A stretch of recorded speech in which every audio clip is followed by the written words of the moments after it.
Waktu kecil saya diberi pengalaman spiritual oleh Allah dan saya tahu ada seorang wali Allah di sana. Namun saya sudah suluk thariqat Khalat Al-Ba'in. Jadi tidak seperti kita mutih 40 hari, umur saya baru 13. Dan ini hampir sama dengan Malaysia. Di Malaysia sahabat-sahabat kita mengalami hal yang sama. Jadi tidak benar berthariqat itu gila.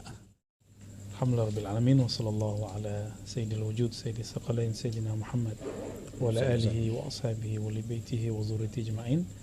Ma ba'du, terima kasih Romo Kiai sudah mengajak Al-Fakir kami yang masih tidak apa-apa ini untuk ngobrol. Saya melihat mewah ini, mepet sawah ini luar biasa sekali. Belum lagi pesantrennya ya, ini insya Allah menginspirasi kami juga. Terima kasih sudah mengajak kami ke tempat ini ya.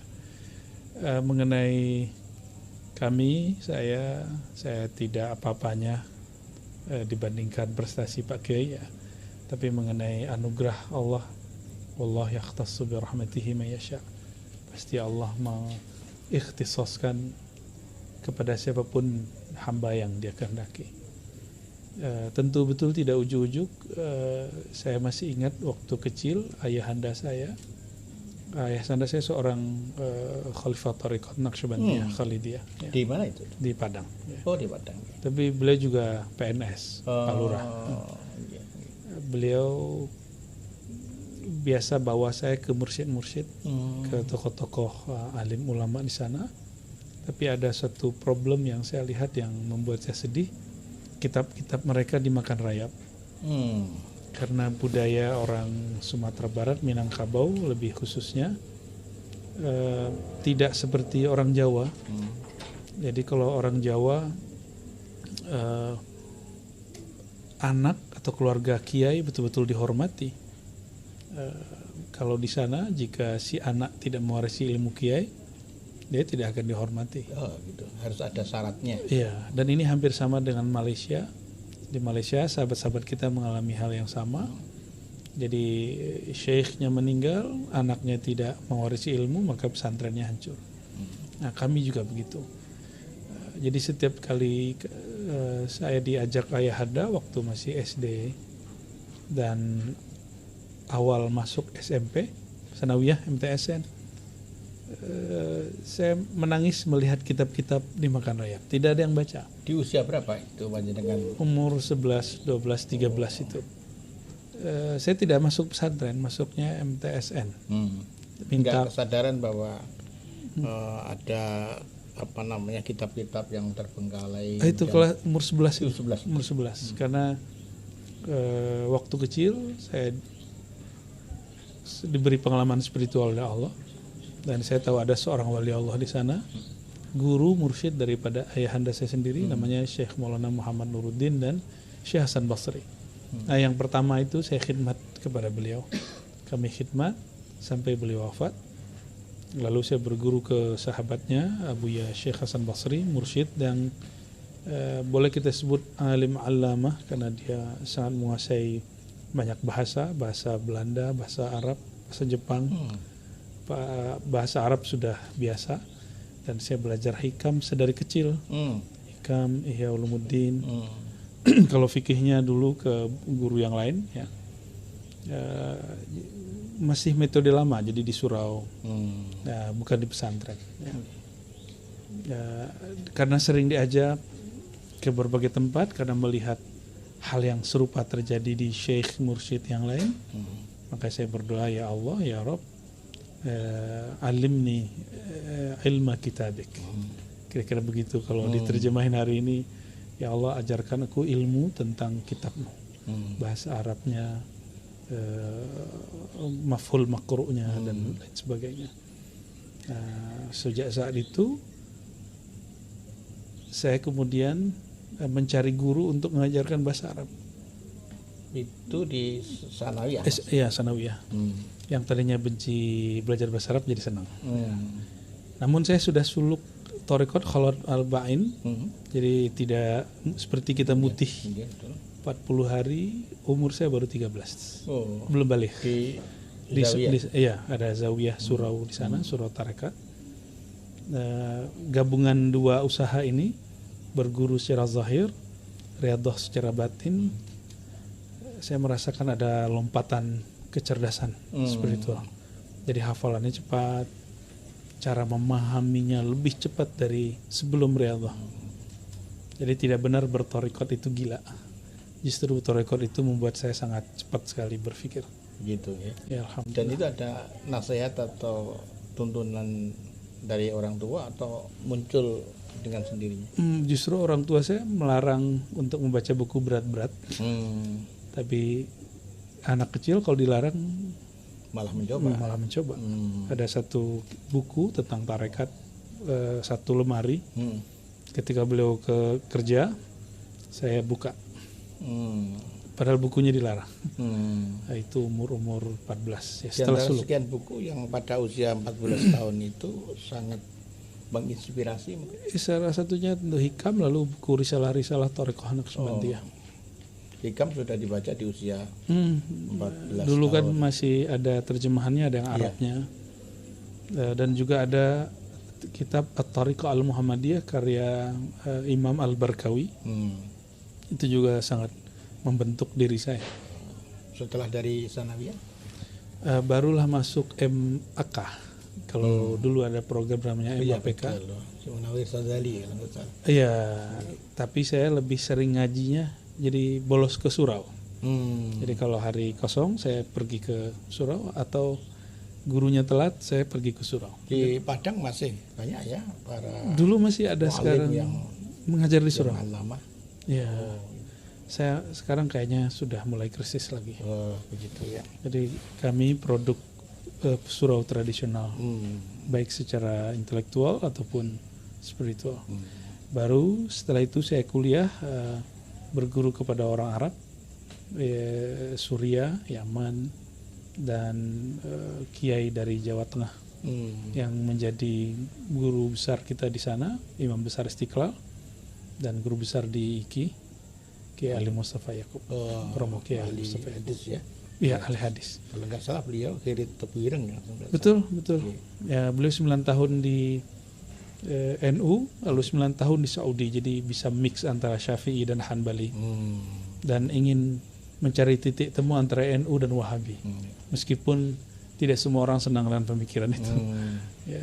Dari sekian proses perjalanan intelektual, Bapak kelihatan di awal melarang malah. Kemudian mulai usia berapa Bapak kemudian secara khusus memberikan bimbingan? Kalau kami di sana ada tradisi mursyid atau khalifah tarekat jarang langsung mengajar anaknya, tapi menghantarkan ke mursyid yang atau guru yang lain. Ya, ayah saya menghantarkan guru saya ke mursyid. Di usia berapa panjangan baiat?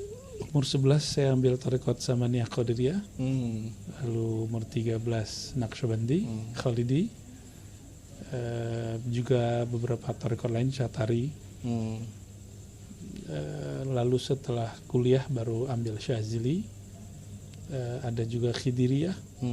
Ternyata di kitab di Jami'ul Usul itu kan ada tarekat Khidiriyah, ada juga Idrisiyah. Itu mutakhirin sudah. Ya.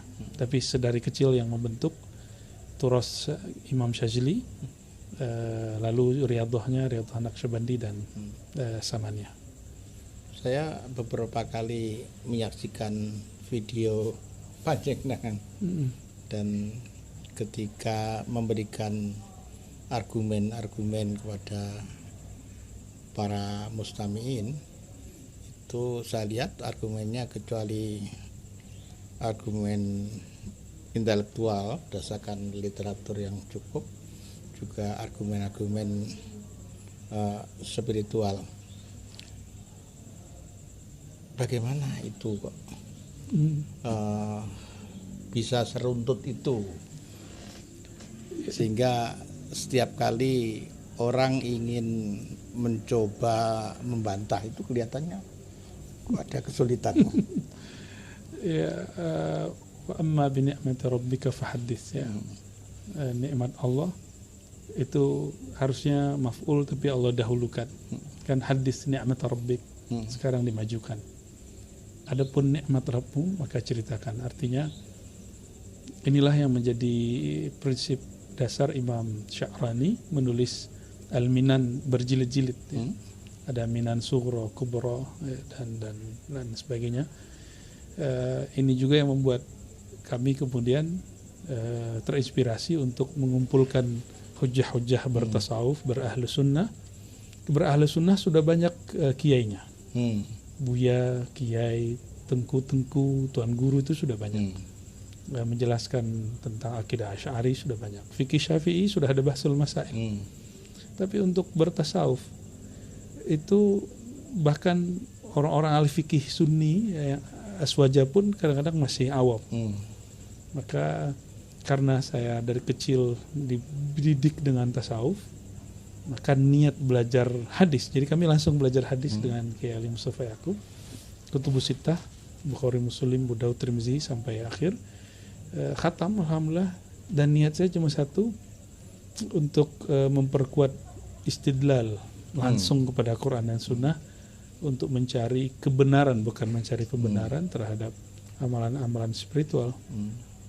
Tapi setelah dapat dalil itu tidak puas, puasnya ketika khalwat. Ternyata ad-dalil al-haqiqi itu bukan berdalil dengan selain madlul, tapi berdalil dengan madlul, itulah yang paling kuat. Allah itu kan maha zahir. Betul. Saking zahirnya Allah, maka kita tidak perlu berdalil dengan selain Allah. Cukuplah dengan Allah itu sebagai dalil. Itu barangkali yang dialami oleh Abu Hamid Muhammad bin Fuad Al-Ghazali. Betul, Imam Ketika Ghazali. beliau pada puncak intelektualnya, justru ditinggalkan semuanya. Betul. Untuk mencari Dalil yang sebenarnya. sebenarnya. Yang kemudian berdalil dengan sang madlul itu, yaitu Allah dan Rasulullah itu, jalannya kata Imam Ghazali adalah az-zauq. Ada az-zauq al-qalbi, ada az-zauq ar-ruhi. Jadi itu menjadi jembatan kepadanya. Dan ini dalil tak terbantahkan.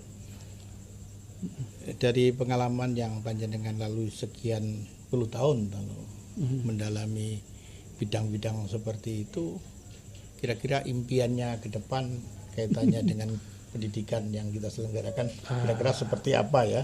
Dulu di kami pendidikan aswaja itu ada 7 tahun Kiai, Madrasah Tarbiyah Islamiyah.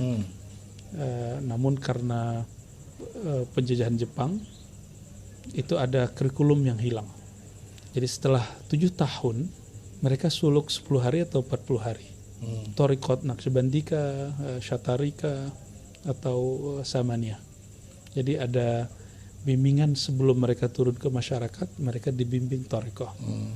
Tentu di sana yang diajarkan Naqsyabandi atau Samaniyah. Maka saya bermimpi di lembaga mana saja yang ahlus sunnah, supaya berdalil dengan Allah tidak hanya dengan qil wa qal, tapi langsung bizauq, kultu, langsung begitu ya. Jadi ketika qil wa qal, kita akan menukil anil mayyit an fulan wa huwa qad mat ya. Itu kata Abu Yazid, kalian berdalil masih dengan orang yang sudah wafat. Kapan berdalil dengan yang maha hidup? Maksudnya berdalil dengan zauq. Maka sangat dianjurkan, dan saya bermimpi semoga itu terjadi tidak hanya di lembaga kami, lembaga guru-guru kami, tapi juga hampir di semua lembaga Ahlus Sunnah wal Jamaah, termasuk pesantren modern Al-Amanah. Saya lihat langsung terpampang Nahdlatul Ulama, berarti aswajanya sahih. Seharusnya sebelum santri-santri keluar, mereka diberi bimbingan riyadhah ruhani.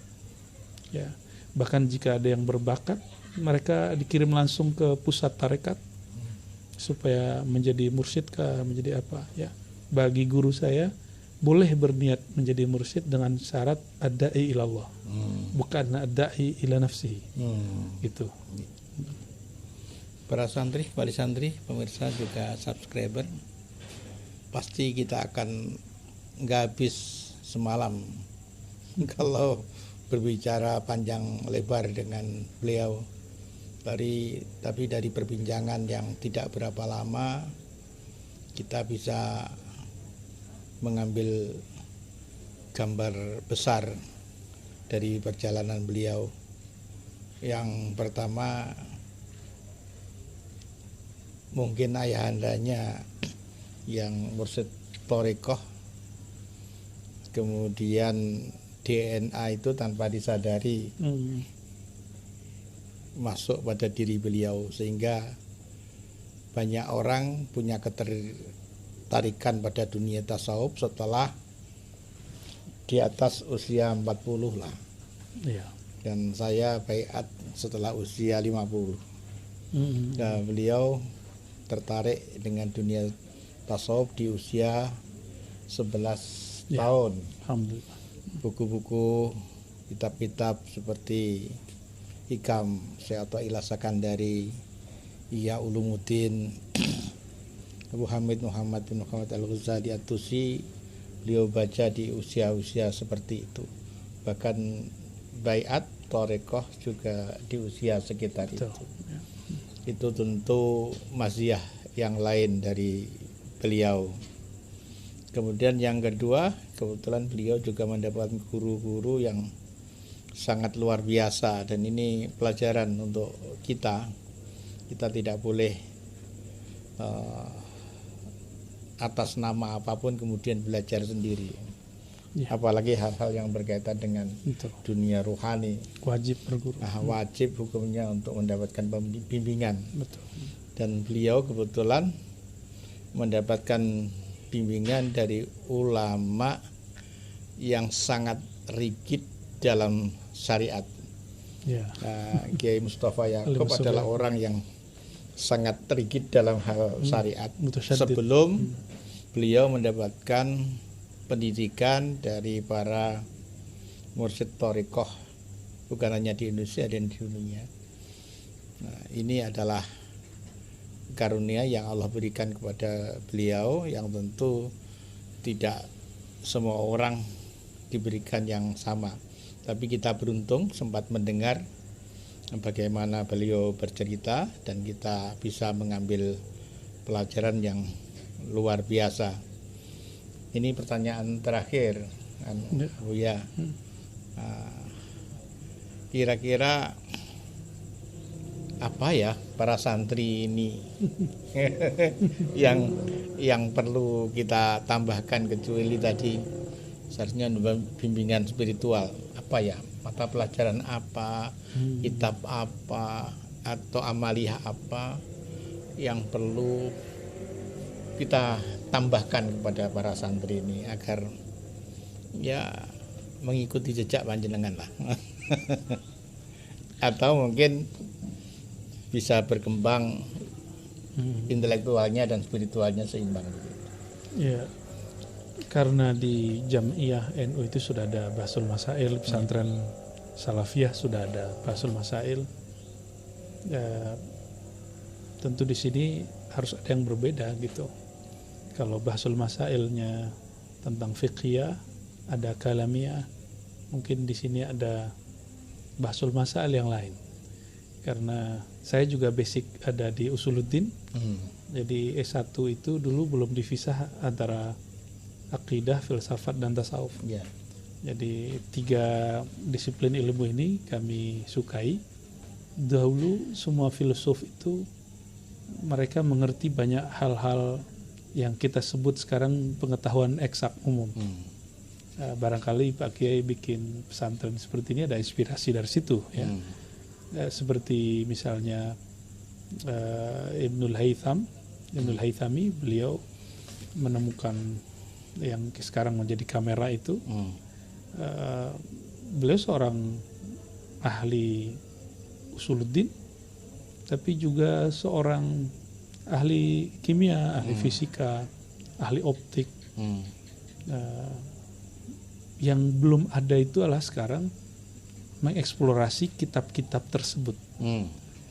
Saya siap nanti mensupport kalau mau kita membedah kitab-kitab filosof lama yang berkaitan dengan ilmu biologika. Atau Ibnu Sina itu punya kitab Asy-Syifa. Dia bagi 3. Ada ilahiyat tentang teologi, ada kemudian tentang semi metafisika, baru fisik. Jadi Syifa itu bukan kitab pengobatan seperti yang kita pahami, tapi Syifa itu lebih kepada obat intelektual, spiritual dan fisik. Sedangkan tentang kedokterannya di Al-Qanun. Jadi saya melihat bagi mereka ilmu itu satu. Walaupun hari ini kita nggak sanggup saya pun nggak sanggup jadi dokter. Tapi minimal membedah karya-karya mereka itu lumayan. Kurikulum yang ada sudah cukup. Paling nanti setiap bulan itu ada bedah kitab-kitab filosof lama yang menjadi kebanggaan di Barat. Ya. Ibnul Haythami itu dirayakan penemuannya di Barat, bahkan disebut sebagai tokoh yang lebih dahulu dari Newton, lebih dahulu daripada penemu-penemu benda-benda hebat hari ini. Ya. Begitu juga seperti Fakhruddin Ar-Razi yang nama saya diambil juga dari beliau dan Mbah Hashim. Ya.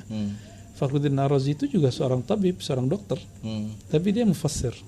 Nah, artinya dia mentafsir tidak hanya dengan satu disiplin ilmu, dia mentafsir dengan ilmu filsafat, ilmu teologi, dia mentafsir juga dengan mutasawuf dan juga ilmu-ilmu yang lain.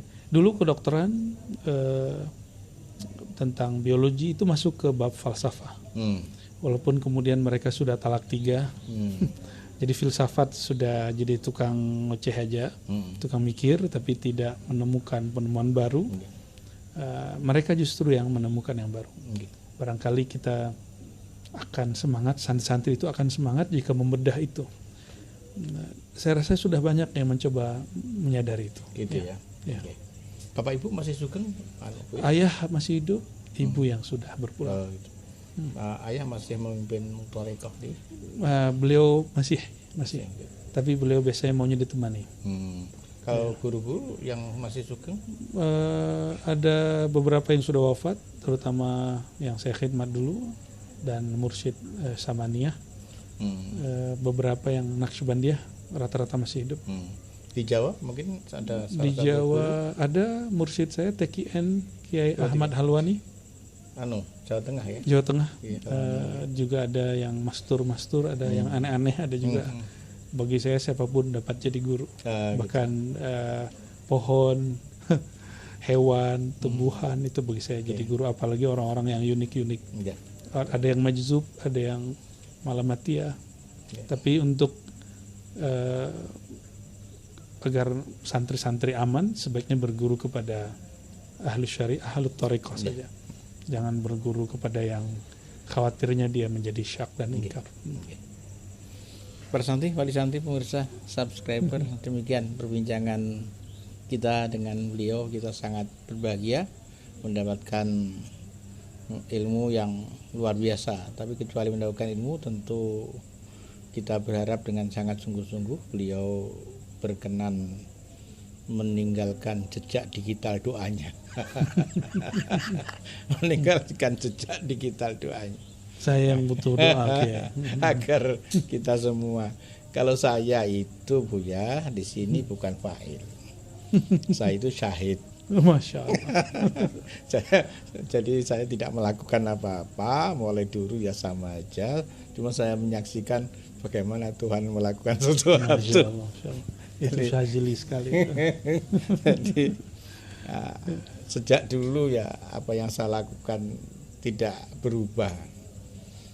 Saya hanya menyaksikan, loh kok sudah ya, kok jadi ya, kok sudah jadi milik kita ya. Hanya begitu-begitu saja. Jadi kalau orang berpendapat, wah luar biasa, kita hanya menyaksikan. Oleh karena itu mohon doanya Buya, dengan doa panjenengan moga kami, anak-anak kami punya 5 putra. Yang pertama putri yang sekarang mimpin Sunwangi 2, yang katanya kemarin ketemu di Brunei. Suaminya Pak Rizal. Yang kedua Muhammadul Abab ini. Ya tadi makan. Iya. Yang ketiga Ahmad Jahuda. Yang keempat ini Ahmad Al-Halaji. Wah namanya Al-Halaji. Al-Halaji. Sufi benernya. Dan memang berguru khusus untuk jurusan tasawuf dia. Dan kebetulan mendapatkan pembimbing dari Sajiliyah juga, ya Lukman Hakim yang juga hari dari Tebuireng ya Lukman Hakim. Ya, dan Syazili juga beliau. Syazili. Yang biasa ngisi di Cahaya Sufi. Betul. Kemudian yang terakhir di masih di Mesir, mungkin tahun ini bisa selesai. Mohon doanya untuk kami dan anak-anak kami khususnya dan seluruh santri, dan juga kita punya majelis Ghazaliyah yang tiap Jumat tadi baru kita ngaji di musola satu musola ke musola yang lain. Mohon barokah doanya, barokah semua yang tadi saya sebutkan mendapatkan apa ya, hidayah, mohonlah taufik dari Allah Subhanahu wa taala. Sebenarnya saya yang butuh doa kiai. Ya, baik. Ila hadrati nabiyina Muhammad sallallahu alaihi wasallam wa ila ikhwanihi min al-anbiya wal mursalin wa ila sahabati wat tabi'in wa warasatihi min al-ulama al amilin wal 'arifin. Al-Fatiha.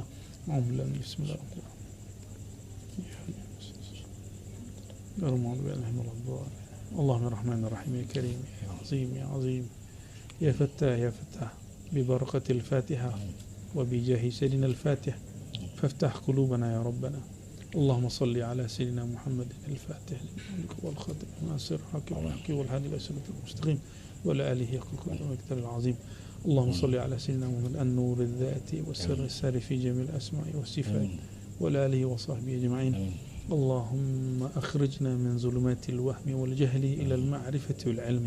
اللهم اخرجنا واكزنا من جنوب الغفله إلى ذكرك والمشاهدة.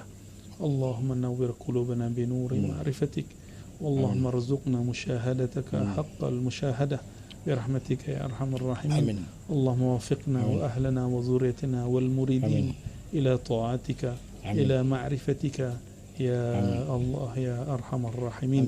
ربنا آتنا في الدنيا حسنة وفي الآخرة حسنة وقنا عذاب النار والحمد لله رب العالمين. الفاتحة.